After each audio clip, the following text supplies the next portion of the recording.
was diagnosed in June of 2013. However, I was already at stage 4, which meant that a kidney transplant was going to happen. Being placed on the transplant list, I knew that I had a 3 to 3.5 year wait. So when the doctor spoke to me, they said you can either have a transplant or take your chances, basically. But I only had a matter of weeks to live. Yeah, sort of said, yes, please, can I go on the transplant list? And we have to be quite strict as to who goes on the list, and also be aware as to who shouldn't go on the list, because there aren't enough organs to go around.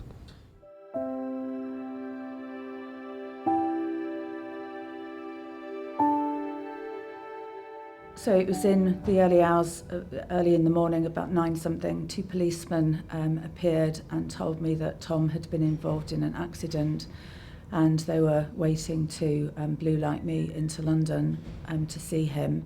But when I actually saw him, he was in an induced coma.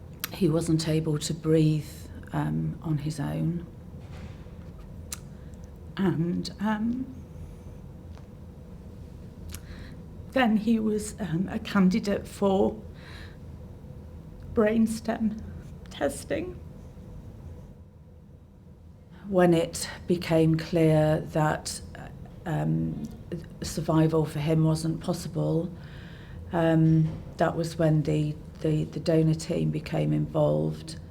While all of this was happening, it was also kind of amazing to think that clicking into action was some sort of nationwide system that would find suitable recipients for his organs, and I hung on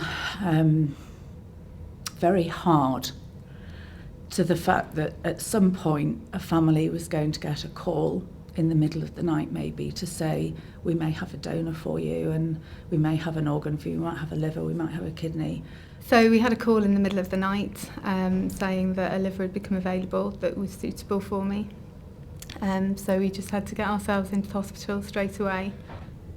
Told to try and hold fire for my brother's kidney and keep that on ice, so to speak, and see if someone from the register, there was a match as close to me as possible, and have that kidney first.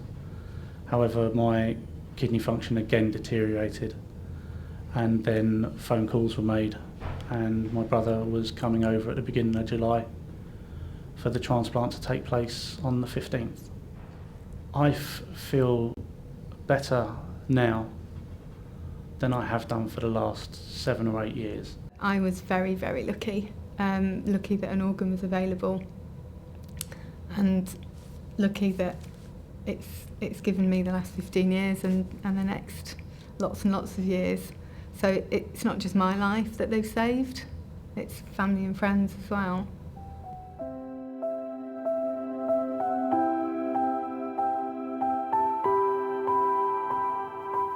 We are desperately short of donor organs for our transplant patients on the waiting list.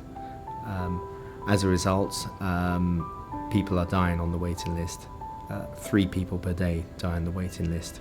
If we had enough organs, and if enough people said yes to their loved ones donating those organs, we wouldn't be faced with this problem. So it is absolutely key that anyone that thinks, well, yeah, I think that's a good thing, donation is positive, that you really sign up on that organ donor register, have that conversation with your family and friends, something to be really proud of. This is what I'm going to do when I pass away, I'm going to save lives.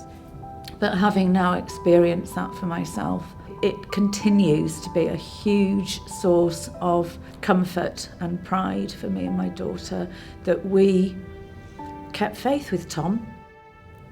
People who sign up to the register to unselfishly donate, sadly, upon their passing, they are helping people who are in desperate need, and they're the real heroes.